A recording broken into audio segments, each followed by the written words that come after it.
Excellent. Well, it looks like it's recording. Welcome everyone to our session here on faculty-facing learning analytics dashboards. My name's Salim George, and I've got colleagues here from Penn State and Nebraska as well who are going to introduce themselves as they come in here, and Ben is waving here as well. We kind of decided in terms of our format that we're each just going to present and give you kind of a high-level view of each of our dashboards here, and then we'll have time at the end where you can ask questions. We kind of thought the whole interesting thing about this session was that we're kind of coming from three different contexts. There's going to be similarities, but differences. So that's kind of what we're planning to do. So I'm just going to go ahead and get started here and walk you through what we've got at Iowa. So at Iowa, we've got the course activity insights dashboard, which we're currently in a pilot phase with this semester. What it does, it's basically taking near real-time course engagement and performance data and repackaging it in a way that's going to be useful for instructors. It's built off the UDP, but then also our SIS, and then also some custom in-house databases we use to get data like Panopto, because that's not in UDP yet. And just some other things we try to loop in. We have some training sessions that faculty go through before they access it. We're only focusing on courses as they're currently underway, and it runs till the end of the semester. At the end of the semester, like once we start in the fall, all the data is going to clean out. We'll have to start next for fall 2024. And essentially, yeah, like I said, it's basically repackaging data that's already available for instructors. So a big thing we really push for this semester, which is pretty new, is it's integrated directly with Canvas. So users in the pilot right now, they can see it just like any other tool within their course. And when they click on it, they get to a landing page that looks like this. And you can see it's sort of a suite of 6 different pages that all focus on different types of information. And the overall goal is just to help promote course improvement and also help instructors communicate with their students more effectively as well. So I'm going to kind of just give you an overview of each one of these pages and then share just some other details as well. So the first one is all about students and their academic background. So it provides instructors with information about the course load. So in terms of the students who are currently enrolled in a course, in their course, what are the courses they took in the prior semester? What are the other courses they're currently enrolled in? And it also shows, what their primary major is. And you can also see here in the bottom left, it also shows what cohorts take in future semesters as well. So the idea here is to kind of give an instructor an overview of all the students who are enrolled in their course. They can get academic information like the UI GPA, academic year, but they can also get a sense of where their course fits within kind of a pipeline of different courses and curriculum. We also have a heat map, which kind of shows, this is all built off of event data in UDP. So it just shows kind of across a time span that the instructor can select up here. What are the most popular times that students are interacting with their icon or their Canvas course page? And they also have some filtering options here in terms of they can look at just interactions with assignments. They could look at things like submissions. They could look at things like external tool launches if they're using something like a third-party publisher textbook kind of thing. So it just kind of gives a sense to the instructor of when are students most active with their course site. This next one is all about kind of thinking about different relationships between elements in a course and also different ways that students engage with the class. So the first category here is something that we predefined. So we've got some categories here in terms of course logins, the number of times students are checking their grades, the materials they've accessed, and then in our case, we use Panopto for videos at Iowa. So the first category kind of just grabs those together in terms of just engagement that we've selected. And then the rest of this is all populated based on the assignment groups that the instructor creates within Canvas itself. And so this allows things like we can see if we take course logins as sort of like a general pulse of when students are checking materials and things like that, what's the relationship with that and something like their exam scores. Or they can also, this goes forward, they can also check things. Another thing we encourage with this tool is checking alignment between formative and summative assessment. So they can even pick specific assignments, like let's say Unit 2 assignments are supposed to align with Exam 2. They can check and see what's the correlation with performance on my formative assessments and my summative assessments, and very quickly identify like, oh, maybe there's an assignment here that I need to realign. The next page here is all about individual assignments and then where students are landing on those. So you can see here in the top left, these are all the assignments that are in the course that have like due dates associated with them and points. And instructors can quickly see how many students are missing assignments or late on those. They can also do things like pick specific assignments. And when they do that, in the bottom left here, it will show the information on those students who are missing or late on an assignment. And it also gives some additional information about those students. So for example, a student who's maybe missing just this one assignment, you might communicate with a student like that differently than you might with a student who's missing like 11 assignments. And then on the right here, this is all kind of a timeline. So you can imagine there's some assignments that are more long form. And this actually isn't a great example to show, but basically what it's showing is the assignment page that's associated with the assignment. What's the time difference between the first time a student opened that page and when they actually submitted it? So you can imagine for like an essay, if an instructor wanted students to look at the page and look at examples of other students' essays, maybe a week in advance before they submit their assignment. This everything on the right half of the screen is sort of trying to get at that. We're showing them a timeline for that. The next page is all about just engagement with tools, and then the icon or the Canvas course page itself. We've kind of got this weekly overview where they can see on a week-by-week basis how many unique students are doing things like logging in or checking their grades. And then you can drill down within a week to see of the students who are engaging in that, whatever you selected here, how many days on average did they do that thing. And then further, they can click and actually get down to the details of specific materials that they've posted. So in this case, for example, we're looking at a timeline of this Unit 1 Module 4 PDF. And instructors can get a sense of when students are accessing materials. And that can be really helpful, especially if they've designed materials to support students at specific times during the semester. They can make sure that students are actually accessing those in a timely manner so that they can get the benefit. And a recent feature we also added is that they can kind of pick spans of time and then see all the tools that are used within that time span. So in this example, I'm just making it up, but let's say we know that exam 1 occurred September 19th. And we know the next exam is going to be October 19th. So we could see what's all the materials that students use in that period of time when they're studying for the next exam.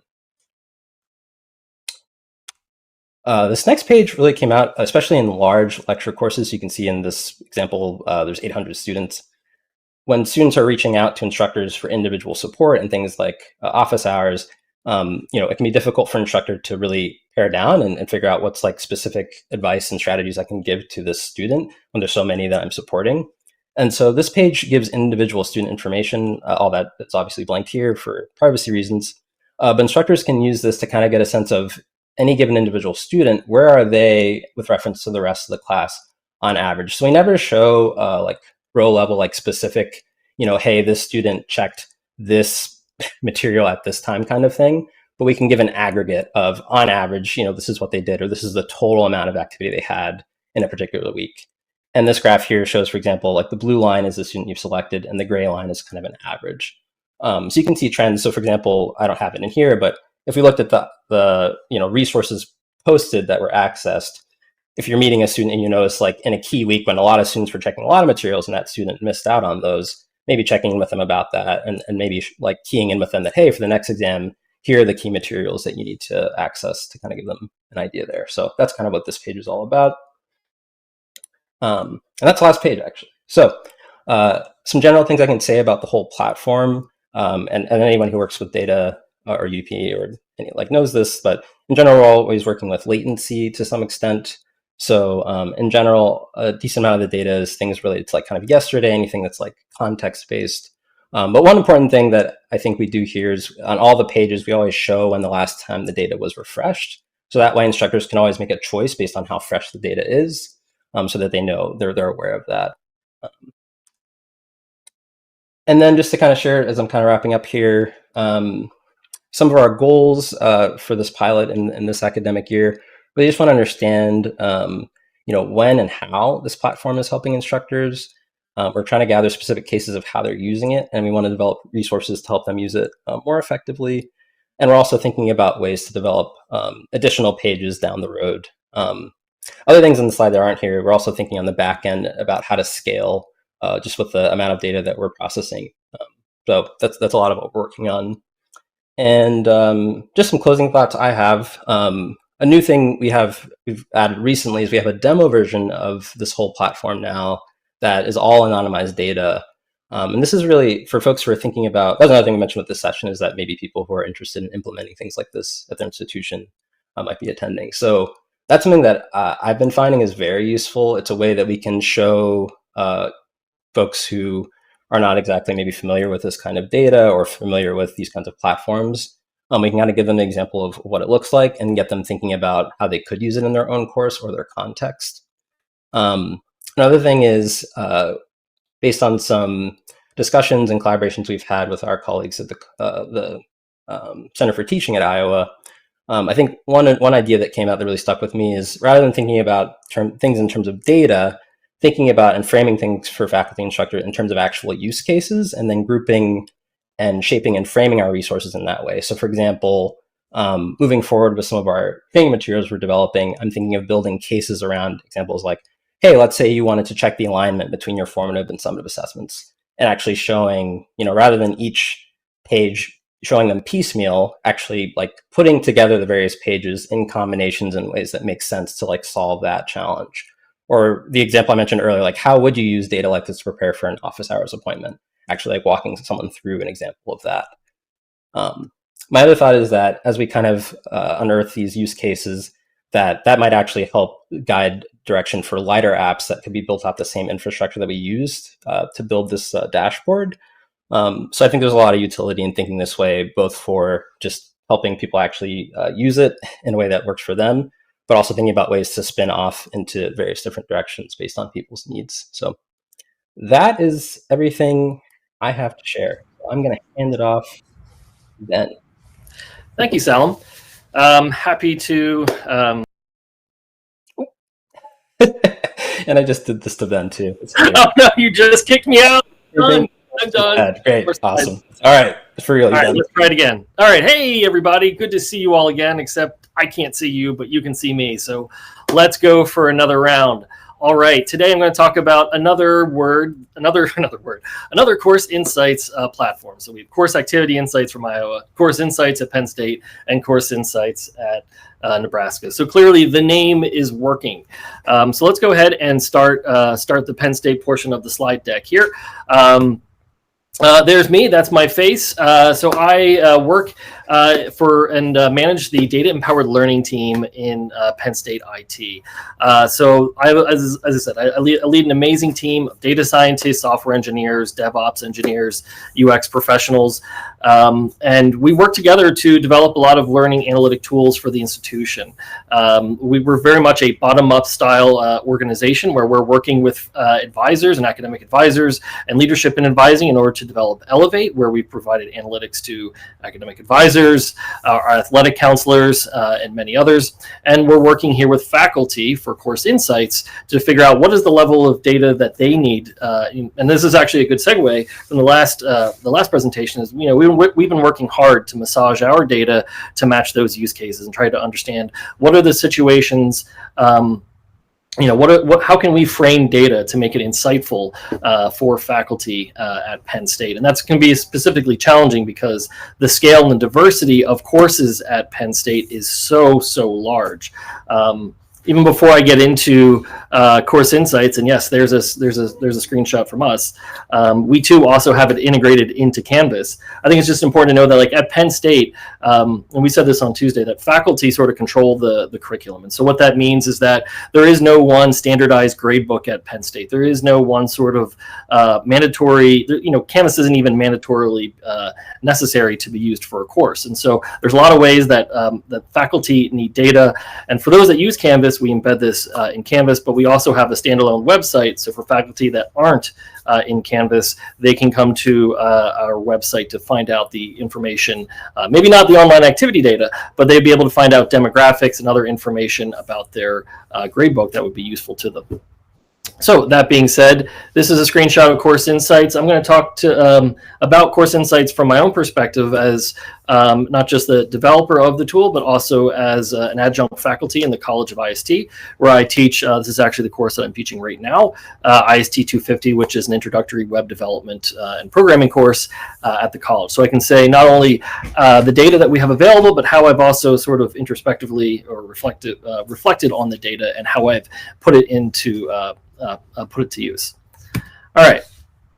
So one of the first tabs that we have available within Course Insights is the idea of demographics. So what can we know from our SIS system about the population of students in your course? And so we find out things. So for example, in my course, we see what's called semester standing. This is a representation of how progressed students are. Basically, how many semesters have they been at Penn State credit-wise? And so we can see here from my graph, I have a nice little bell curve of some first year students, some upperclassmen, but most are sort of right in the middle on the second and third year coming into the course.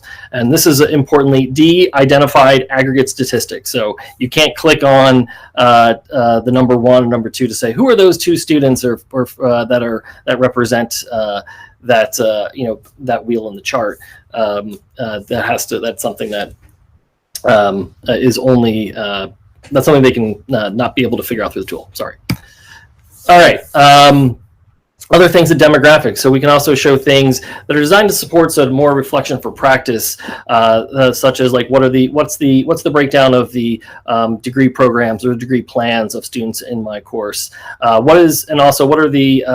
What are interesting, subpopulations of students that we can identify at an aggregate? How many students do I have that are adult learners? How many students that I have that are ROTC students or NCAA? These are students that often require some sort of accommodations when I'm teaching. And so it's important for me to know ahead of time how I need to adjust sort of my teaching strategy to adjust to that. So for example, if I saw, unfortunately, the total for adult learners is on the bottom of the page. I didn't take a screenshot of, but if I had a course last semester where I taught 30 students, about 21 of them were adult learners. And so when I was teaching that class, I knew I had to make my office hours and provide, I had to make my office hours outside of normal workday hours. I had to make myself available in ways that I traditionally wouldn't for your college age student. And so having that data at my fingertips was a useful for me to be able to understand even before I taught the course what to expect when I started teaching. All right. Another type of data that we provide is the other tab. This is called learning pathway data. This is data that displays a set of enrollments that all students complete prior to coming into the course. So if they're coming in, it doesn't matter whether they came in first year, second year, et cetera. This is a sum of all the courses they've taken prior to do this. And why is this useful? One is this can map to not just the idea of prerequisites, but also soft prerequisites. The idea, for example, if I was teaching like a chemistry class, it may be important for me to know what was the math courses that they had taken ahead of time, not just the prerequisite, but any of the math courses. So not only can we filter on this list so I can see all the math courses, but I can toggle it to show sort of a heat map so we can see how recent that knowledge was. So, in the upper right here, most of my students had taken Math 140, which is a calculus course. And so, just based on the heat map of the hotter the color, the more recent it is. So students who had completed it recently took it in fall, but I had students that would have taken it as far back as spring 2020. So that would help me understand how much sort of remedial content, how much additional knowledge I need to provide them in order for them to be successful in my course. And so this is one set of data that we're providing as sort of static data. And I think one of the frame of reference for Course Insights is that we we are only working with faculty at the course level. We're not, and by that I mean we're not trying to work at the program or college level. We're not showing you the data for all of the College of IST or for all IST 250 courses. We are just working with whoever is the faculty of record that is teaching that class, and that's sort of been our initial gate of who can actually be able to view this data as we look to explore its uses and develop use cases to accommodate their needs for data. Another area that we show real quickly is sort of assignment data. This is sort of useful from that assessment perspective, as just like Solomon was showing for Iowa. That same sort of idea of what is the distribution of scores that students have taken or completed in an assignment. How can I reflect on that to see if that is actually meeting the mark for what I'm expecting in my course? The whole other level of data, however, and this is all anonymous fake data with fake names, is the idea of that real-time activity data. This is data that we are pulling from the UDP that shows us for a roster how much activity a student is doing in the course in comparison to the other students. And we're showing that in terms of recent activity scores, but we're also showing that alongside of grade. Importantly, at Penn State, there is 2 times a semester where faculty are asked to submit a progress report to the advising office to raise a flag if a student is having an issue, or the other icon represents a to-do, as in maybe the student should go seek tutoring or log in. These are actions that a student or an advisor can complete. And so the idea here is how can we design an interface? How can we help them sort and filter through a roster, especially when my course I only have is 30. There are courses upwards of like 600 and more students at Penn State. And so when you have a large roster and you need to go in and complete a compliance report on how well students are doing, how can I filter through that? How can I filter through my roster, especially if I don't yet have an exam yet? And so having activity data with early grade data can help sort of support compliance for faculty that need to help be able to report on students that are not showing up to their courses or are in danger of failing. And so we've designed this interface in order to support those efforts. And so clicking on any of those students brings us into that like student level detail where we can show the activity data. Now, I've talked about this before. I'm not going to go into the full depth of it, but just know that we're showing sort of this the caliper data that's coming from the UDP that's supported by multiple learning tools. Any learning tool data that we're getting, whether it's Packback, Kaltura, Top Hat, I think that's the list. I know we're also looking at YellowDig and a few others. Any data that we are getting from the UDP, we are aggregating and putting into this graph, which then fuels that roster page that you saw, such that the alerts and warnings that are on the previous page are based off of this graph right here. So we can get an idea of what is the activity pattern of this student. And so this is a student who in the middle of the semester is showing an issue. And here's another example of a student. This is another example of a student of a course that I took that was had started the semester strong, but then had barely submitted any assignments after like midway through the semester, and then almost stopped doing work completely in my course. At the same time, we are also showing along that side, and it's hard to show just on a screenshot, makes it easier when you can scroll vertically on a web page, but right below that that graph is the student's assignments data. So we can correlate, or at least visually correlate, what are those peaks and valleys in a student's activity, and so what assignments are they doing? Or if they were missing class for a period of time, what assignments are they missing? So this allows faculty to get an understanding of the impact of when a student is missing a course, how much points are they really missing, and what level of impact will that have on their final grade? These are all types of levels of insights we're looking to support as faculty utilize our tool. So we've had a lot of success with course insights. In fact, I think when we started, and as I said, actually, this slide is really talking about we've had success, and we're still exploring a lot of variety of use cases about how to use this data to support retention, how to support progress, how to support course redesign. There's lots of conversations that we have on a daily basis along those lines and are pushing those efforts ever so slowly forward. I think one of the things that I'm proud of is that when we started this pilot several years ago, we only had like 12 faculty. And since then, we've grown. I think that's even, the number's not even accurate anymore. I think it might be 260. I don't know what it is right now. But we have over 250 at least instructors in the pilot. And so we call it a pilot, but this isn't so much a research pilot anymore. This is, I think the name we call it the other day is a Google beta, where it's more that we are just sort of gatekeeping initial access, and that we're allowing anyone to come in, but we just want to provide them training in order to set expectations as well as to hear their feedback so that we can continue building use cases that sort of meet their need. And once there is a saturation point and sort of a blessing from leadership, we intend to sort of lift the gate or open the gates and allow anyone to come in and add it to their course.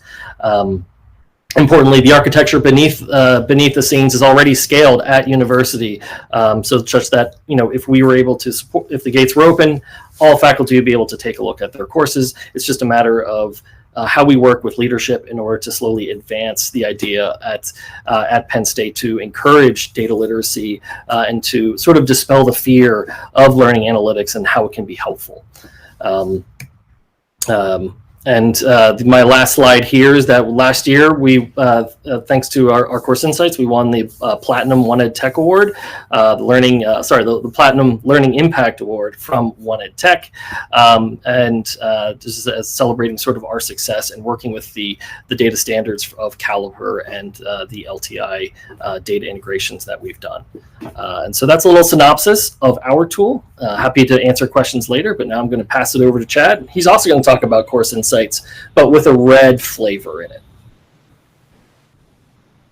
Great. There's that red. Yeah, thanks.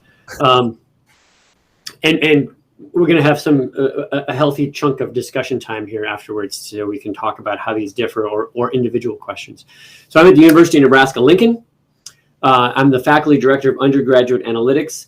And it's worth pausing for a little bit how that is interpreted, because it will impact some of the story that I'll tell you. So I'm a full faculty in the School of Biological Sciences, theoretical ecology, statistical ecology. For about 4 years, half of my position has been at the highest admin level as this faculty director of undergraduate analytics. So I have a foot in both spaces, and that has enabled some of this work. It has been important for some of this work.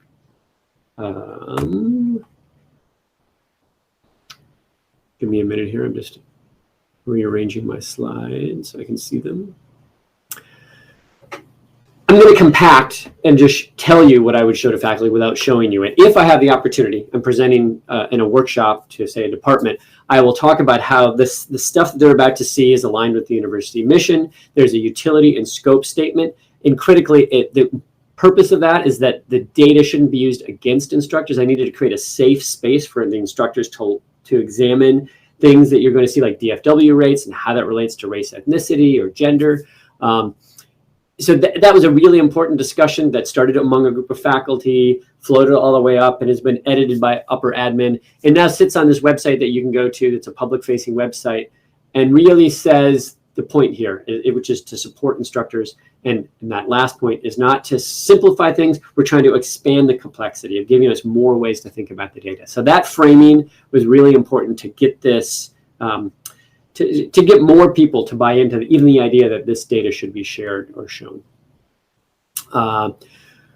Also in that workshop is some data literacy. Here's the kind of data that you're going to see. Here's how you think about it. Here's how you think about noise. And then some mindsets, thinking about avoiding deficit thinking, that you want to have a growth mindset when you're looking at things like demographic differences for first gen and continuing gen students, as an example.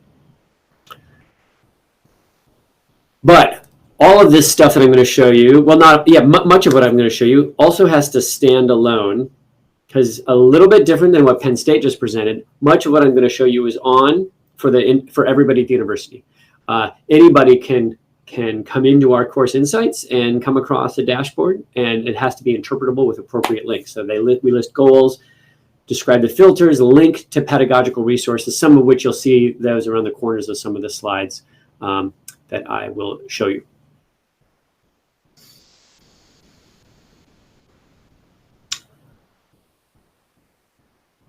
I'm particularly going to show you a thread of some of our dashboards that are set on this particular purpose, which is thinking about the demographics and how they impact student performance. It's a set of dashboards, some of which are using UDP data, some of which aren't, although they could be using UDP. Some of them are embedded tightly within Canvas and some aren't. They all have a common design, common visuals, common metrics. It's designed, in theory, to have a conversation back and forth between instructors and curriculum committees within a department or the dean's office, or various ways that we can pass back and forth this conversation, because from the user standpoint, the data looks the same. It's disaggregated in similar ways, and you can ask lower levels or higher levels to think about it. So I'm going to walk through each of these, and I will show them to you. So the first one is demographic info, but I'll give you our screenshot here of Course Insights. Same thing, left-hand menu. It's available in our case for everybody. It's a static HTML page, which is an LTI wrapper, and you click on that, and we have Tableau serving the inside of that. We have some other ones that are similar to things that you saw at Iowa, some of which are in various levels of development. But I'm going to focus on these first two, which we have recently prioritized and pushed up because we feel like this aligns with some of our what we call our N20 2025 goals. All right, so the first one is demographic info. This is designed for an instructor, and it's an instructor private view because when they come in through here, I know who they are, I know what course they're teaching, what semester they're looking at, and I'll show the demographics. Similar to what you've seen in both of the other presentations. Presentation's a little bit different. It's these very visual boxes. I've broken some things out in different ways, would love to talk about this. Relative to a question somebody asked, in this level of data, everything is shown. So this bottom green box, if I could mouse over that, there's a lot of mouse over that I don't have here in the slides. You would see that represents one native student, one student with a native identity. And we don't want to erase any of this identity at this level. So even the fine scales, because I'm not crossing it with anything else, you can't combine race and ethnicity with gender. So in principle, that prevents de-identification of any of this information. But we thought this was important, that we're going to show this level of individuals at first. You see race and ethnicity broken out in two different ways. The next thing on here is first gen and continuing gen, sort of a socioeconomic indicator that we're showing everybody, and then gender. Those are our highest priority metrics, but we show there's a drop down where you can expand a whole bunch of other demographics. And I really think this is valuable, and for a number of reasons. Many of these are actually responses to somebody asking me, hey, what's the rural-urban breakdown of students? I'd like to write a grant and support that. So I thought, oh, great idea. Let's see if we can get that into our demographics. So this is an expanding list. Based on the presentations I just saw, I'm going to add previous courses. That's brilliant. We don't have that yet, but we will after seeing what Iowa and Penn State is doing. That's a mindset in the front where an instructor can think, what does my course consist of in terms of identities? How might I frame that class? Once a class is happening, performance demographics allows us also within that same Course Insights link within Canvas to look at assignments or groups of assignments disaggregated. The average is disaggregated by one of those metrics. And the metrics get rearranged a little bit depending on the resolution of them. Because in this case, I'm only going to separate that metric if I have at least 5 students, in this case, first gen. So first, if I don't have 5 first gen and 5 continuing gen students, I'm going to aggregate that and not separate it. So that's how I'm protecting kind of de-identifying information in here, because an instructor does not know who is first gen or continuing gen. There's no other way that we are giving that information to instructors. So we're still keeping that private, but allowing the instructor to look at their own courses, because this is their class. They set up these assignment groups. It will make sense to them. Similar theme. I've got the date there that was updated, so we can be looking at this real time, or you can look back at a class and reflect on how are these demographics playing out in my course. At the bottom, you'll see some of those goals. There's links out to resources. This next one is there to tell me this is intentions. It's not built yet. And it really, in terms of time, comes previous to performance demographics. I will do a similar thing to this one based on click. So let's say you've assigned a PDF or a reading, or you have a page. What's the click-through rate disaggregated by the various metrics? So you can see as that leading indicator, am I engaging continuing gen and first gen students at a similar rate? And then we can go to here and say, how are they performing on these various assignments? That's an individual assignment. And if an instructor says, great, I now want to see what's happening over time. Right now, I'm sitting in their particular class. So there's a link on the bottom that will take them out of Canvas, just into Tableau as a website, which most instructors maybe have not gone to. Right? So it's taking them to this unfamiliar space through their familiar Canvas space. And now they can look at course grades across semesters. And this is a customized view. So on the upper left, they're going to choose their course. This is an example of my course, Life 121, my DFW rates disaggregated in this case by represented and underrepresented race ethnicity. You can see in that 2018, fall 2018, that was a small enrollment honors section. I didn't have at least 5 in both of these boxes, so it aggregated it. But on this combined semesters, I can click and I can lump 2 or 3 semesters together so that I can recover the information in there and see it in aggregation with other semesters. This is technically not using UDP data. It could, but I wanted to go back deeper in time than our UDP instance did. So I can go back here 20 years using our university archives to show this kind of information to instructors. And the next level, this one is really designed for everybody at the university. Well, I say everybody.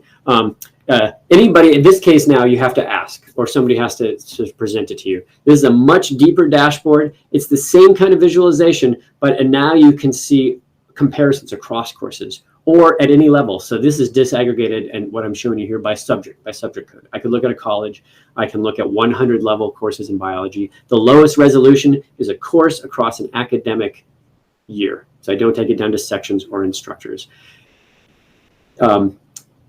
Yeah, I can say more about this, about how it's used. You mouse over all of these things. There's lots of information about these boxes and what different ways to compare these two, either additive or multiplicative, or the number of students that are sitting in that gap. Meaning, if I could lower first gen DFWs to continuing gen DFWs, how many students would that rescue from this DFW space? And we can switch this to grade points instead of DFW. You click on anyone and it'll show you over time the particular, say, subject level you want to look at. In this case, this is math over time. And I can add multiple metrics, so I can look at intersectionality between a couple of these demographic metrics. In this case, it's gender and continuing in first gen. Just to step back a little bit as I was putting this together, like, why am I doing this? What was guiding this? One, I needed to create this community of trust so that people would engage in this data, and the faculty senate would even sort of allow me to move forward with this. Those initial ones are creating a private space where an instructor can look at their own data and feel safe in that data to reflect on it. But I also don't want to just isolate them and have them have to own all the responsibility of that data. So I think it's important that I have dashboards that others can look at and you can see, oh, I'm not alone. All biology classes look like that. Or, oh, I'm doing better than some biology classes, or whatever, to compare it and then to work as a community to think about this as well.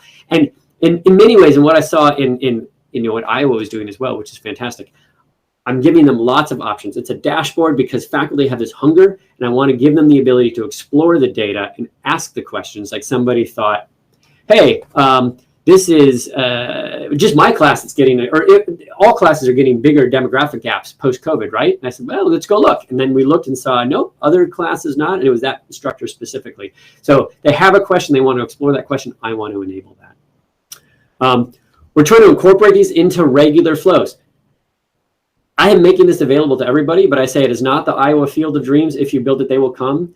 This is available for everybody at the university, but very few people come. When I look at the list of who's clicking through on this, it's really all the people that I have interacted with in workshops or told them come to this. We haven't really done the grand opening, but that said is that we can make all these dashboards, but if we don't build it into regular flows of touch points, people won't necessarily look at it. So these are all the spots where we're working on building these in at various levels. And then we aim to support this with lots of professional development, obviously, right? We've got this, now we have to teach you or help you reflect on or build solutions as a community of instructors and faculty. What do we do with demographic gaps? What pedagogical solutions should we implement? But I am going to stop with that. I'll bring in my, who do I stop presenting here? Okay. Yeah, Solomon and Ben can join me. And I saw a couple questions that popped up. What is it? Oh, yeah. So somebody asked about this being visible to students. That is something that we are working on. I would say this is a question that has come up occasionally among faculty when I talk about this. I'm working on we have a universal syllabus appendix that has kind of a bunch of stuff in it. So we want to frame a couple sentences that's clear, that's understandable, and not a big legal document that we put in there that tells them, hey, your data is being used in this way, and this way, and this way, and would include, your demographic data is used, but is used in aggregated ways so that you can't be identified as to what your demographic information is. I think to fully answer that question, we have to refine that phrasing first and then circle it through our, say, student government and see how they respond to that. So I don't have the full answer to that question. Next comment was red. I'm all in for red. Small size courses, I was kind of addressing that. I don't know if anybody else wanted to address small size courses. If it's available in your small courses. Ben, do you have no class size limitation on what you do? No, I think we've gone back and forth with that with our privacy office, and I think it's reflective of the viewpoints, especially if you're coming from like institutional research, where it's very common to not identify students below like a certain threshold of like 20 or 30 students. But when you're delivering data directly to faculty, it's a little bit different, because especially when they're like teaching in person, they already see the people. Eyes to eyes. So they already have a sense of their demographics, and so still having an idea of, and again, because you can't click to traverse into the identify. I think it lessens the worry about what's the worry about identifying someone based on their college or based on their semester standing. I think we've sort of arrived. I think maybe below 5. I forget really off the top of my head. I think below 5 we maybe don't show it, but honestly, most faculty that are coming in, if they have 5 or less, they're not typically using the demographics portion anyway. So it's kind of a moot point. I think I said we cap it at 5 is the minimum, but that's only for like the demographic data. For like the actual activity data, that is just as useful regardless of whether you're looking at like 2 students or 100. If you just want to know how well a student is doing and whether they're going to need support based on their activity and their assignments, that is just as valuable at any scale. Somebody put a question about learning outcomes. Reflecting on my stuff at Nebraska, I could easily expand that to learning outcomes and pulling those in, and really using the same kind of interface. I would just change that instead of grades. Let's pull your learning outcomes. That's a good idea. I have some instructors who are deeply using learning outcomes, and so I would probably pass them and see if it's how useful that is, what they want to think about it. Yeah, I think I attended a talk. I think Kansas State is doing something with that as well, so that would be a place to look for an example as well. Yeah, University of Maryland is another one. They're not in unison, but I know they and it also depends on like the size of the institution and like a bunch of other variables. I've spoken to people that have used like the Canvas Outcomes tab in order to sort of normalize how learning objectives are managed at the university, and so that works at some scales of university depending on your Canvas instance. For us, it doesn't work because, as I said, a lot of our curriculum is faculty determined, and so the learning objectives really vary. And so while there is some sort of that does obviously there is some standardization that rolls up at the department level, it becomes really hard to wrangle, especially when the system. And so this is something that we talk about all the time and trying to figure out how can we engineer something to help the powers that be for accreditation. Somebody asked about this off flash of, I had a student workload, one that we have set out in Nebraska. I would say I'm not, I want to continue to refine that, but the main point of that is to try to show, in principle, here's when things are due in all the other classes outside of your class, and how to rearrange that in a way that's useful for an instructor. I think we still need to refine, but that information's in there. And if you know that half of your students are taking organic chemistry and they appear to have a high stakes thing due on Wednesday, then maybe you might shift your due date to Thursday. That's in principle. I think it still needs to be worked out. I don't know if Penn State or Iowa is thinking of anything about that information from other classes that helps inform what an instructor would do in their class. Only so much. Yes and no. So in our learning pathways, we have courses that are concurrently enrolled, and so for when faculty are teaching in a cohort, knowing how many students are also taking another course that's part of their curriculum, especially when they know who the faculty is and how they're teaching it, that matters. At like a general ed level, that matters a lot less, because I don't care whether they're taking theater and they have a play due or whatever it is. It's like there's a lot less concern at the general ed level, but much more of a concern when you're teaching as like a cohort of like common faculty that teaching chemistry or whatever it is. There's much more alignment in that area. I think the other interesting thing is like that individual level too. I think there is data that we're looking at to like understand activities and assignments that are inside of a course. It's very challenging to work on a scale because you have to figure out which of those assignments, and then what is the like point value, and then what is the associated value of percentage in the grade book in order to correlate that. So those are things that we're looking at to understand course difficulty, but nothing to announce or nothing to reveal yet. Those are definitely things that our data scientist is experimenting with. Yeah, we're also in a similar testing phase of just general workload, and like you're kind of getting at, Chad, like how busy are folks and kind of what's at stake, finding ways to like, if we can show, even if we could somehow like filter like, in this week on average, you're like, I don't know, like 10% of your students' grades are on the line for their other courses. But I think like you're saying, the big thing though is figuring out how do you present it in a way that's actually useful. And then also, not giving away information that an instructor wouldn't already have about their students too. So I'm cognizant that it's 4. Yep. But I also know that I believe that that's it. The conference is over. I'm happy to hang out here for a minute. If anybody wants to, if you raise your hand, we can move you into the stage and have a conversation. We'll turn off the recording. So basically, I would say, if anybody wants to hang out for a 2-minute after conference party, this is it. All right, I'll just turn off. Good. Or do you? I hope you found this presentation useful to get a sort of